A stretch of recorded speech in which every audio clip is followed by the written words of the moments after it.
Today discuss about spinning important questions.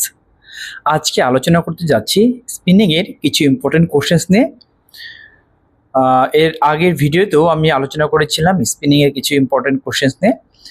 আজকেও আসলাম। তো প্রথমে আসি, excessive draft in carding machine what effect.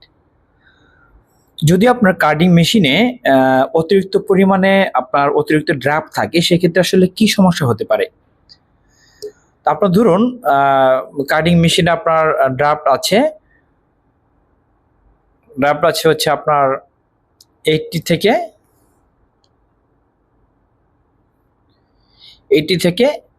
140, ধরুন এর মধ্যে আপনার ড্রাফট আছে।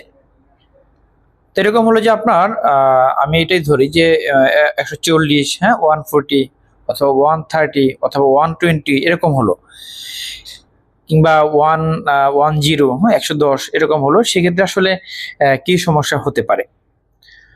তো তার আগে বলে নেই যে ড্রাফট সাধারণত আপনার যদি 90 থেকে যদি 100-র মধ্যে হয়, তাহলে কিন্তু আপনার ভালো ফলাফল পাওয়া যাবে পরবর্তীতে। ঠিক আছে। তো যদি আমি যেটা কোশ্চেন করেছিলাম যে এক্সেসিভ ড্রাফট হলে কি সমস্যা হতে পারে, তো auto leveller not properly work, অর্থাৎ অটো লেভেলার ভালো কিন্তু কাজ করবে না। ঠিক আছে। যদি আপনার ড্রাফট একটা রেঞ্জের মধ্যে হয়, তাহলে কিন্তু অটো লেভেলার থেকে আপনি ভালো একটা ফিডব্যাক পাবেন। যদি আপনার ড্রাফট বেশি হয়, তাহলে কি হবে, thick thin স্লাইবার create, thick thin টাইপের মাল পাস হবে। দেন হচ্ছে যে oyster value increase, oyster value বেড়ে যাবে। দেন হচ্ছে যে আপনার ইয়ার্ন আইপিআই বেড়ে যাবে। আলটিমেটলি কি হলো, ইয়ার্ন কোয়ালিটি খারাপ হলো। ঠিক আছে। তো এরপর হচ্ছে কজ অফ আইপিআই ইনক্রিজ। তা আইপিআই আসলে কি কারণে আপনার বাড়তে পারে। তো আমি এখানে 4টা পয়েন্ট লিখেছি। তো যাই হোক, আমি নেক্সট টাইমে আরও একটা ভিডিও করব আইপিআই বাড়ার কারণ। তো আইপিআই বাড়ার কারণ হচ্ছে প্রথমত কটন প্রপার্টিস। ঠিক আছে, লিখেছি আমি কটন প্রপার্টিসের কারণে হতে পারে। তো কটন প্রপার্টিসটা হচ্ছে যে আপনার ধরুন লেন্থ,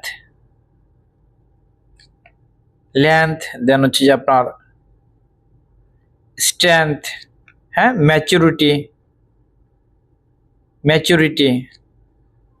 ঠিক আছে। দেন হচ্ছে আপনার ময়েশ্চার।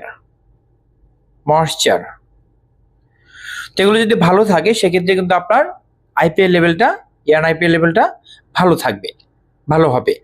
যেমন আপনার লেন্থ ধরুন আপনার 30 মিলিমিটার হলো, কিংবা এটা যে কটনের যে লেন্থ আছে 30 মিলিমিটার, 28 মিলিমিটার, ইটস ওকে।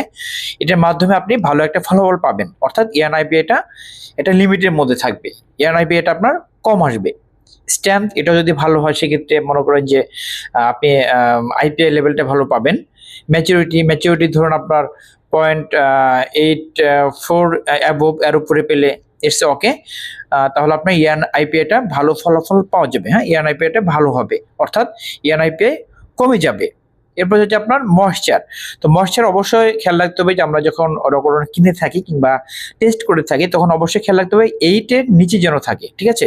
যদি 8+ হয়, তাহলে কিন্তু আপনার ন্যাপস লেভেলটা কি হবে, বেড়ে যাবে। ন্যাপস লেভেল বেড়ে যাবে। আলটিমেটলি পরবর্তীতে কি হবে, যে আইপিআই লেভেল, আইপিআইটা আপনার বেড়ে যাবে। ঠিক আছে। তো এরপর হচ্ছে অ্যাফিস টেস্ট। ঠিক আছে। তো আপনার যে কার্ডিং এর যে আপনার কি বলে যে ন্যাপসটা টেস্ট করতে হবে। তবে অ্যাফিস টেস্টের মাধ্যমে আপনার ন্যাপস টেস্ট করতে হবে। তারপর হচ্ছে শর্ট ফাইবারটা আপনার টেস্ট করতে হবে। শর্ট ফাইবার যদি আপনার লেভেল বেশি থাকে, সেক্ষেত্রে কিন্তু ইয়ার্ন আইপিআইটা বেড়ে যাবে। কার্ডিং ন্যাপসটা চেক করতে হবে অ্যাফিসের মাধ্যমে।